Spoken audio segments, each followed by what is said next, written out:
నమస్కారం ఘంటారావానికి స్వాగతం. ముందుగా ప్రధానాంశాలు. సెల్ ఫోన్ చూస్తూ ఆర్టీసీ డ్రైవర్ నిర్లక్ష్యపు డ్రైవింగ్ సోషల్ మీడియాలో వైరల్ గా మారిన వీడియో.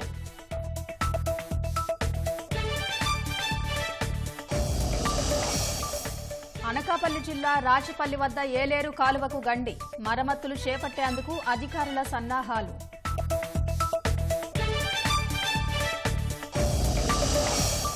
పోలవరం నిర్వాసితులకు 5 ఏళ్లు మొండి చేయి చూపిన జగన్ కూటమి ప్రభుత్వమైనా న్యాయం చేస్తుందని ఎదురుచూపులు.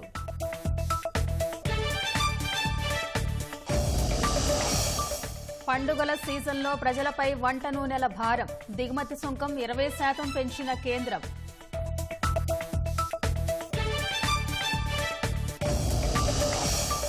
బంగాల్ ఆర్జీకర్ ఆసుపత్రి ప్రిన్సిపల్ పై అత్యాచారం అభియోగం కేసును నీరుగార్చే కుట్ర చేసిన పోలీసును అరెస్టు చేసిన సీబీఐ.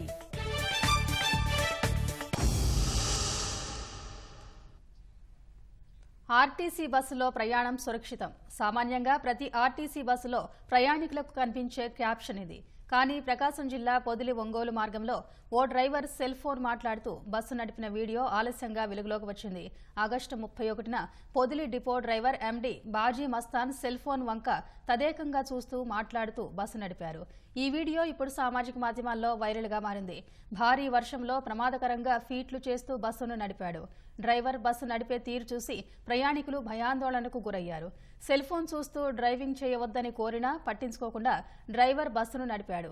దీంతో ప్రయాణికులు డ్రైవర్ బస్సు నడుపుతున్న తీరును సెల్ ఫోన్లో చిత్రీకరించి సామాజిక మాధ్యమాల్లో పోస్టు చేశారు. ఘటనపై ఆధారాలతో సహా ఆర్టీసీ అధికారులకు ఫిర్యాదు చేసినా పట్టించుకోలేదని ప్రయాణికులు తెలిపారు. ఆర్టీసీ డ్రైవర్లు నిబంధనలు ఖచ్చితంగా పాటించేలా ఉన్నతాధికారులు చర్యలు తీసుకోవాలని కోరారు.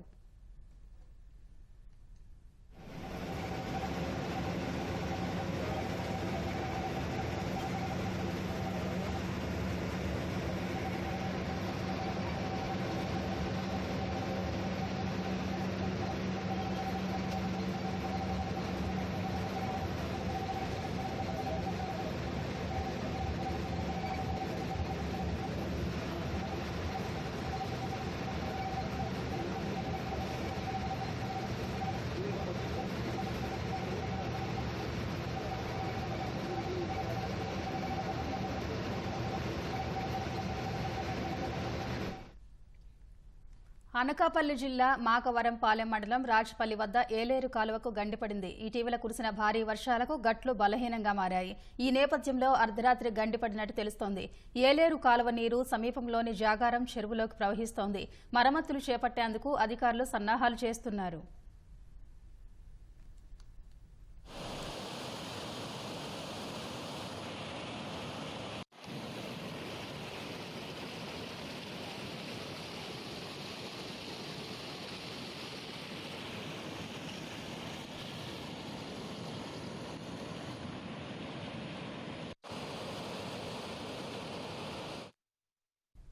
ప్రకాశం బ్యారేజీని ఢీకొట్టిన 3 భారీ బోట్లను వెలికితీసే ఆపరేషన్ ప్రహసనంగా మారింది. ప్రస్తుతం ఈ బోట్లు క్రస్ట్ గేట్లను ఆనుకుని ఉన్న యాప్రాన్ సిమెంట్ దిమ్మల వద్ద కూరుకుపోవడంతో వాటిని బయటకు తీయడం సవాలుగా మారింది. బోట్లను క్రస్ట్ గేట్ల నుంచి తీసేందుకు చేస్తున్న ప్రయత్నాలతో పాటు బల్లాస్ట్ వెయిట్ విధానంలోనూ బయటకు లాగేందుకు ప్రయత్నాలు చేస్తున్నారు. పూర్తిగా నీటితో నిండిన 2 బోట్ల మధ్య మునిగిన బోట్లను ఇనుప తాళ్లతో కట్టి నీటిని ఖాళీ చేసి మునిగిన బోట్లను కొంతమేర పైకి లేపి ఒడ్డుకు తరలించేలా ప్రయత్నాలు చేస్తున్నారు. బెకెం సంస్థతో పాటు విశాఖకు చెందిన సీలయన్ సంస్థ, కాకినాడకు చెందిన బోట్ల వెలికితీత నిపుణుడు అబ్బుల్ బృందం బోట్లను వెలికితీసేందుకు యత్నిస్తున్నాయి. డ్యాము గోడ టచ్ అయిపోయిందని ఒక 10 మీటర్లు లాక్కొచ్చి మనం దాన్ని ఏమిందంటే అలా బోల్తా పడిన దానికి నిలబెట్టి దాని పొజిషన్ తీసుకొచ్చి పెట్టాను. నేను సాయంత్రం కల్లా పొజిషన్ పెట్టి వేళ ఏముందని పొజిషన్ ఉన్నదని ఆల్రెడీ ఒక 20 మీటర్లు మనం లాక్ వచ్చామని దాని ఫ్రంట్కి అక్కడి నుంచి ఇంకా మళ్ళీ మనం రోప్స్ అయ్యేసి మామూలుగా ఆల్రెడీ మేము అలా ముందుకు దానికి తీసుకొచ్చేస్తాం. ముందుగా అలా ఇక్కడ దాకా అంటే ఇప్పుడు ఇక్కడి నుంచి పెద్ద రాళ్ళు అయ్యే ఉంటాయి అంటున్నారు. అక్కడ అలా స్టాప్ చేశారు. పెద్ద రాయి తగినదాకా లాక్కొచ్చి అక్కడ స్టాప్ చేసి డ్రైవరు నిలబడినాక అండర్ వాటర్ డ్రైవర్ నిలబడిన స్కోప్ ఉండలేదు. మీరు కింద నుంచి వాటర్ గుర్తుంది. అందులో వచ్చిన వాటర్ ఏంటంటే గాలికి దానికి కింద నుంచి కొద్దిగా మామూలుగా కొద్దిగా కెరటం ఎక్కువైపోయింది సార్. కట్ చేయడానికి అవకాశం లేక మామూలుగా గంటేస్తుందండి. ఊపు ఉండలేక మామూలుగా చేయడానికి కష్టం అవుతుందండి. అక్కడ ఆల్రెడీ ఒక 20 మీటర్లు బయటకు వచ్చింది. ఇంకొక 20 మీటర్ల ఫ్రంట్ తీసుకొచ్చారు. రాయి దాకా మన రాయిల దాకా మామూలు జాతకాలు తీసుకొచ్చి అక్కడి నుంచి దాన్ని లాక్ చేసి మామూలుగా బయటకు పట్టుకెళ్దాం. గత ప్రభుత్వం వదిలేసిన అనేక సమస్యలను పరిష్కరించాలని RTC national Mazdoor unity association ప్రభుత్వాన్ని కోరింది. ఈ మేరకు NMUA నేతలు రవాణా శాఖ మంత్రి మండిపల్లి రాంప్రసాద్ రెడ్డిని కలిసి వినతిపత్రం అందజేశారు. వైసీపీ సర్కారు తమని ప్రభుత్వంలో విలీనం చేసినప్పటికీ అనేక సమస్యలు పరిష్కరించలేదని తెలిపారు. పాత పింఛన్ ఇప్పించాలని, జీతంతో పాటే భత్యాలు చెల్లించేలా చూడాలని కోరారు. 2017 వేతన సవరణ బకాయిలు పూర్తిగా చెల్లించేలా చర్యలు తీసుకోవాలని విన్నవించారు.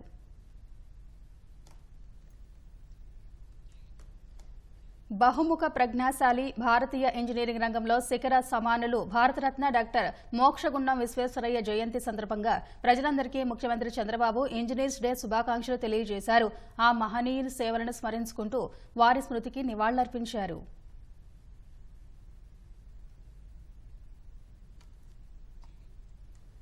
ప్రధాని మోదీ నివాసంలో పొంగనూరు లేగదూడను చూడటం ఆనందంగా ఉందని మంత్రి నారా లోకేష్ అన్నారు. మోదీ నామకరణం చేసిన దీపజ్యోతి లేగదూడ తన స్వస్థలం చిత్తూరు జిల్లాకు చెందినదన్నారు. దీపజ్యోతిపై మోదీ పెట్టిన వీడియో సందేశం హృదయాన్ని హత్తుకునేలా ఉందన్నారు.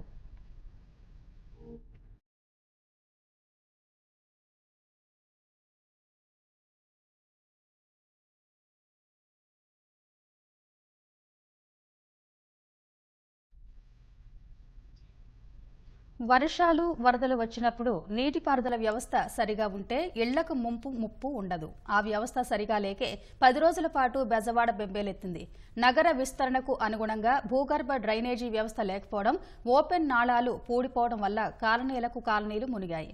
గత 5 ఏళ్లలో వైకాపా ప్రభుత్వం అటకెక్కించిన మురుగు కాలువల ఆధునీకరణ పనులను కూటమి ప్రభుత్వం మళ్లీ పట్టాలెక్కించాల్సిన ఆవశ్యకత ఏర్పడింది. ఇటీవల వర్షాలు, వరదలు విజయవాడ భూగర్భ డ్రైనేజీ వ్యవస్థను విస్తృతం చేయాల్సిన అవసరాన్ని చాటాయి.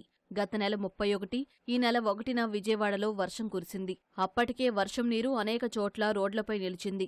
సైడ్ డ్రైన్లు, రోడ్లు ఏకమయ్యాయి. విజయవాడ నగరపాలిక పరిధిలో 1,01,000 ఇళ్లకు అండర్ గ్రౌండ్ డ్రైనేజీ కనెక్షన్లు ఉండగా 1,09,000 నివాసాలకు భూగర్భ డ్రైనేజీ కనెక్షన్లు లేవు. చాలా మంది ఇళ్లకు అండర్ గ్రౌండ్ డ్రైనేజీ కనెక్షన్లు తీసుకోలేదు. అనేక చోట్ల నేటికి ఓపెన్ డ్రైన్లే ఉన్నాయి. అవి కూడా గత 5 ఏళ్లు సరైన నిర్వహణ లేక పూడిపోయి వర్షాలు పడినప్పుడు నీరు పారే పరిస్థితి లేక మురుగు కాలువలు ఎగదన్నుతున్నాయి. బందరు రోడ్డు, ఏలూరు రోడ్డు, ఆటోనగర్, 100 అడుగుల road, Benz circle flyover service road, Mahanadu road, Gunadala వంటి వివిధ కాలనీల రోడ్లను మురుగు ముంచెత్తుతోంది. అండర్ గ్రౌండ్ డ్రైనేజీ సరిగ్గా పనిచేయట్లేదు. వానలు వస్తే హెవీ రైన్స్ వచ్చినప్పుడు కానీ నీళ్ళు వెళ్ళక సర్వీస్ రోడ్లోనూ మొత్తం కూడా నీళ్ళు నిలబడి ఈ డ్రైనేజీ 2 ఏకం అయ్యి ఈ రోడ్డు అంతా రోడ్లన్నీ నీళ్ళే. బందర్ రోడ్డు కానీ, ఏలూరు రోడ్డు కానీ, లేదా ప్రధానమైనటువంటి రహదారుల్లో కూడా డ్రైనేజీ వ్యవస్థ మాన్యువల్స్ పొంగి ఈరోజు ఆ నీరంతా కూడా రోడ్ల మీదకి రావటం, దాంతో ఈరోజు ఈ విజయవాడ నగరంలో ప్రధానంగా దోమలు ఎక్కువగా ఉన్నటువంటి పరిస్థితి ఉంది. డ్రైనేజీకి సంబంధించి చిన్నపాటి వర్షాలు వచ్చినా బయటికి పొంగి పొరలేకపోయేటువంటి పరిస్థితి, ఎక్కడా కూడా కాలువలు కూరుకుపోయేటువంటి పరిస్థితి, జనరల్గా పారేటువంటి పరిస్థితి లేదు. అనేక చోట్ల డ్రైన్లు కొత్తవి కట్టాల్సినవి ఉన్న డ్రైన్లు కూడా ఎక్కడా కూడా పారేటువంటి పరిస్థితి లేదు. వాటిలో సిల్ట్ వర్క్కి సంబంధించి చేయాల్సినటువంటి అవసరం ఉంది. 2014-19 మధ్య అప్పటి తెలుగుదేశం ప్రభుత్వం విజయవాడ నగరపాలిక పరిధిలో మురుగు కాలువల ఆధునీకరణ పనులు చేపట్టింది. కేంద్ర ప్రభుత్వాన్ని ఒప్పించి 462 కోట్ల రూపాయల నిధులు రాబట్టింది. పనులు సైతం ప్రారంభించింది. సుమారు 200 కోట్ల రూపాయల విలువైన పనులు పూర్తి చేయించింది. వైకాపా అధికారంలోకి వచ్చాక డ్రైనేజీ పనులకు మంగళం పాడింది. కూటమి ప్రభుత్వం అధికారంలోకి రావడంతో డ్రైనేజీ వ్యవస్థకు ఓ పరిష్కారం లభిస్తుందని ప్రజలు భావిస్తున్నారు. అనకాపల్లి జిల్లా దేవరాపల్లి మండలం సమీపంలోని సరియా జలపాతంలో పడి గల్లంతైన 2 యువకుల కోసం గాలింపు చర్యలు కొనసాగుతున్నాయి. శనివారం ఉదయం జలపాతాన్ని చూడడానికి వచ్చి ప్రమాదవశాత్తు కాలు జారి నీళ్లలో పడి యువకుడు గల్లంతయ్యాడు. యువకుడిని రక్షించబోయి నేవీ ఉద్యోగి జలపాతంలో పడ్డారు. గల్లంతైన యువకుడు సాయి కుమార్, నేవీ ఉద్యోగి బీహార్కు చెందిన దీపక్ కుమార్గా గుర్తించారు. సరియా వాటర్ ఫాల్స్ లో 2 కుర్రాళ్ళు మునిగిపోయారని చెప్పేసి మనకి ఇన్ఫర్మేషన్ వచ్చింది. అయితే అక్కడికి వెళ్ళినాక తెలిసింది ఏంటంటే శ్రీకాకుళం పైడి భీమవరం కంపెనీలో పనిచేస్తున్న 4 అబ్బాయిలు సరియా వాటర్ ఫాల్స్ కి వచ్చారు. అదేవిధంగా మన విశాఖపట్నంలో సింధియాలో నేవల్ బేస్ లో జాబ్ చేస్తున్న ఒక 7 మంది కుర్రాళ్ళు, వీళ్ళు ఒక 7 మంది వచ్చారు. ఇంతలో పైడి భీమవరం నుండి వస్తున్న 4లో ఒక అతను వాటర్లో కొట్టుకుపోతుంటే కాపాడదామనే ఉద్దేశంతో ఈ నేవీ అబ్బాయిల్లో ఒక ఇద్దరు గమ్మున దూకి అతన్ని లాగబోయారు ఒడ్డుకి లాగబోయే సమయంలో అతను కూడా వాటర్ లాగేస్తుంటే ఇంతలో ఒడ్డునున్న మిగతా నేవీ కుర్రాళ్ళు ఒక వెదురుకారని వాళ్ళకి అందిస్తే ఆ ఇద్దరు నేవీ అబ్బాయిలు ఒక అబ్బాయి ఆ వెదురుకార పట్టుకుని ఒడ్డుకు వచ్చేసాడు. మిగతా నేవీ అబ్బాయిను ఆ పైడి భీమవరం నుండి వచ్చిన ఒక అబ్బాయి ఇద్దరు నీటిలో మునిగిపోవడం జరిగింది. వెళ్ళాము, చూసేటప్పటికి అంతా చీకటిగా ఉంది, బాడీలు కూడా తేలలేదు. ఎన్డీఆర్ఎఫ్ బృందం ఇవన్నీ వస్తున్నాయి, ఫైర్ ఇంజిన్ వాళ్ళు వచ్చారు. కర్నూలులో గణేష్ నిమజ్జనం సందర్భంగా శోభయాత్ర ప్రారంభమైంది. మరింత సమాచారం మా ప్రతినిధి శ్యామ్ ప్రత్యక్ష ప్రసారం ద్వారా అందిస్తారు. కర్నూలు నగరంలో వినాయక నిమజ్జన సందడి ప్రారంభమైంది. ప్రస్తుతం మనం రాంబొట్ల దేవాలయం వద్ద ఉన్నాం. రాంబొట్ల దేవాలయం వద్ద ఇప్పుడే మంత్రి టీజీ భరత్ ప్రత్యేక పూజలు నిర్వహించి శోభాయాత్రను ప్రారంభించారు. ఈ శోభాయాత్రకు సంబంధించి వినాయక నిమజ్జన కమిటీ నగర అధ్యక్షులు మోక్షేశ్వరుడు గారు ఉన్నారు. సార్ చెప్పండి, ప్రధానంగా ఇప్పుడే శోభాయాత్ర ప్రారంభమైంది, ఏ విధంగా దీన్ని నిర్వహించాలని ప్రణాళికలు రూపొందించారు? మనము ఈరోజు ఈ సంవత్సరము నగరంలో 2220 విగ్రహాలు ఏర్పాటు చేయడం జరిగింది.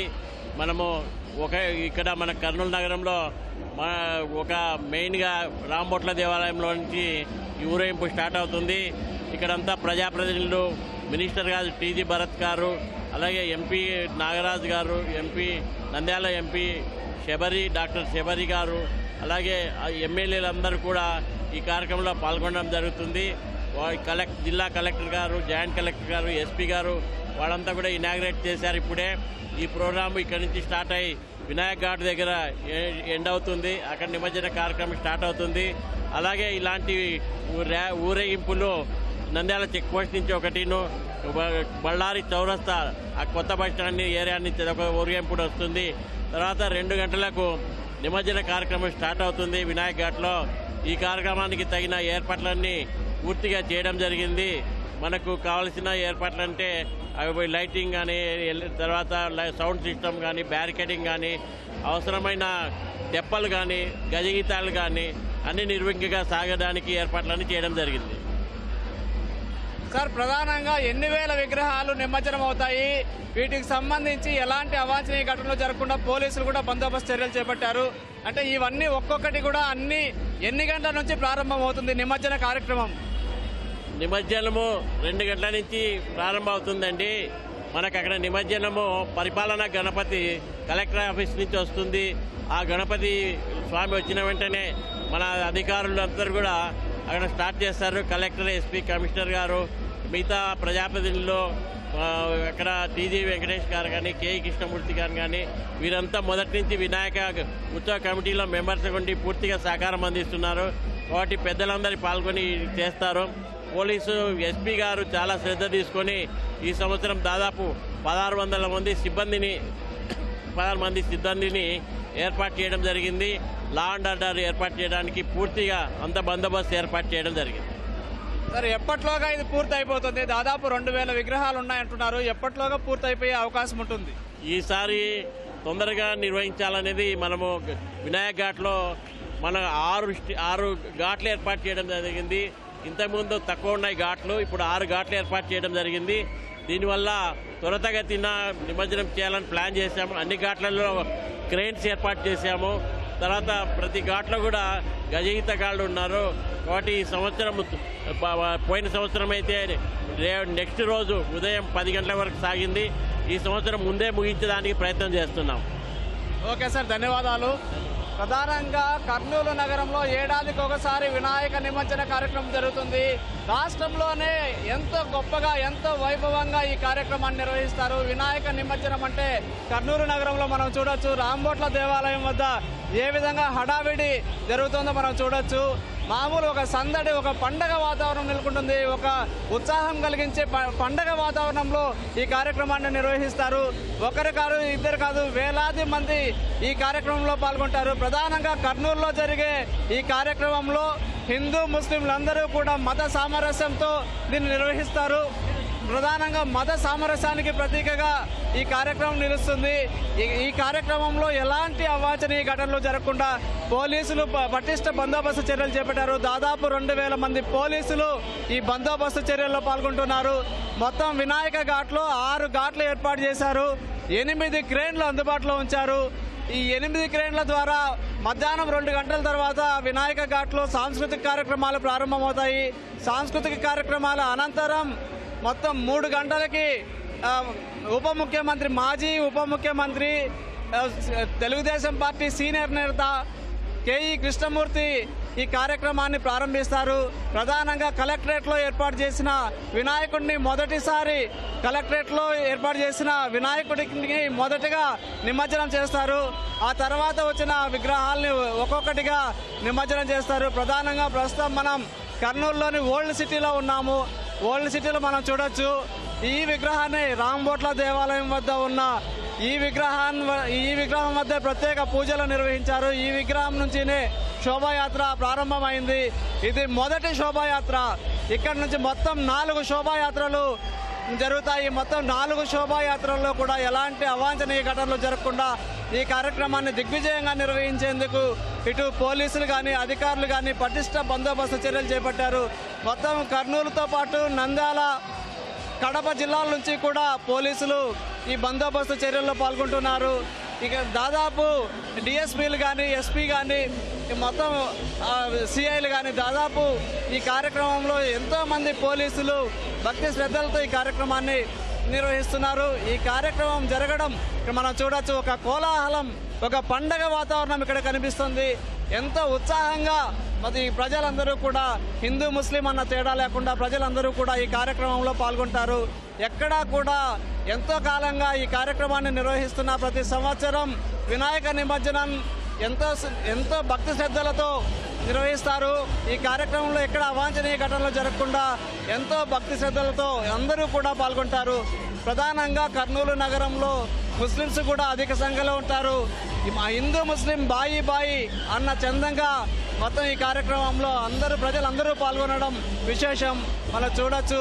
ఒక ఉత్సాహం, ఒక పండగ, ఒక ఉత్సవం ఇక్కడ కనిపిస్తోంది. ఈ కార్యక్రమంలో పాల్గొనడం, వినాయక నిమజ్జనాన్ని తిలకించడం ఎంతో గొప్ప విషయం అని చెప్పి ఇక్కడ అందరూ భావిస్తారు.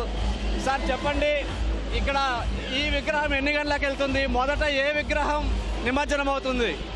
ఇక్కడ నుంచి ర్యాలీ 2 గంటలకు రాంబట్ల దేవాలయం నుంచి మొదటి ర్యాలీ 2 గంటలకు చేరుతుంది.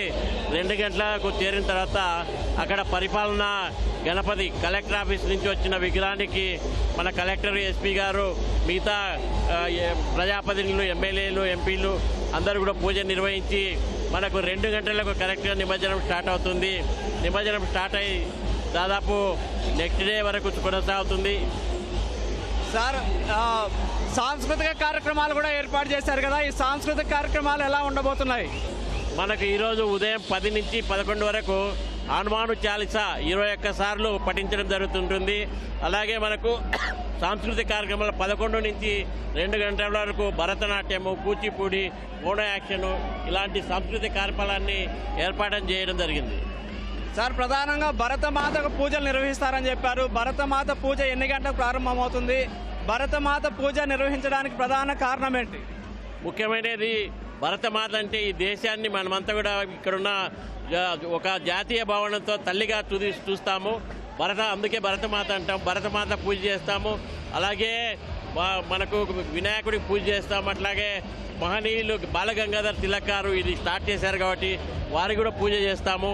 అలాగే మనకు భగవద్ధ్వజాన్ని, భగవాన్ ప్రతీకైన భగవద్ధ్వజాన్ని కూడా మనం ఎగరవేస్తాం. భగవద్ధ్వజాన్ని మొత్తానికైతే కర్నూలు నగరంలో ఒక పండగ వాతావరణం కనిపిస్తుంది. ఎంతో ఉత్సాహంతో, భక్తి శ్రద్ధలతో ప్రజలందరూ కూడా ఈ కార్యక్రమంలో పాల్గొంటున్నారు.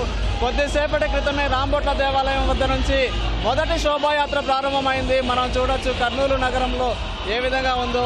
మొత్తానికైతే ఇక్కడ నుంచి ప్రారంభమైన తర్వాత మధ్యాహ్నం 2 గంటల తర్వాత ప్రత్యేక పూజల అనంతరం నిమజ్జన కార్యక్రమం ప్రారంభమవుతుందని అధికారులు చెప్తున్నారు. ఇది కర్నూలులో ఉన్నటువంటి తాజా పరిస్థితి. కెమెరామాన్ శేషుతో శ్యామ్, మీటివ్ news, Kurnool. Over to studio. పన్ను ఎగవేతలను అరికట్టేందుకు కేంద్ర ప్రభుత్వం ఎన్ని చర్యలు చేపడుతున్నా మోసాలు మాత్రం ఆగడం లేదు. ఒక్క 2023-24 ఆర్థిక సంవత్సరంలోనే 6,074 కేసుల్లో సుమారు 2,00,000 కోట్ల మేర జీఎస్టీ ఎగవేతలను గుర్తించినట్టు directorate general of GST intelligence DGGI వెల్లడించింది. సేవల విభాగంలో online gaming, banking, financial services and insurance తో పాటు ఇనుము, రాగి, తుక్కు వంటి ఖనిజాల విషయంలో పన్ను ఎగవేతకు ఆస్కారం ఉంటోందని డీజీజీఐ వార్షిక నివేదికను వెలువరించింది. 2022-23 ఆర్థిక సంవత్సరంలో నమోదైన 4,872 కేసుల్లో 1,00,000 కోట్ల ఎగవేతలను డీజీజీఐ గుర్తించగా 2023-24 ఆర్థిక సంవత్సరంలో 2,00,000 కోట్లకు పెరిగింది.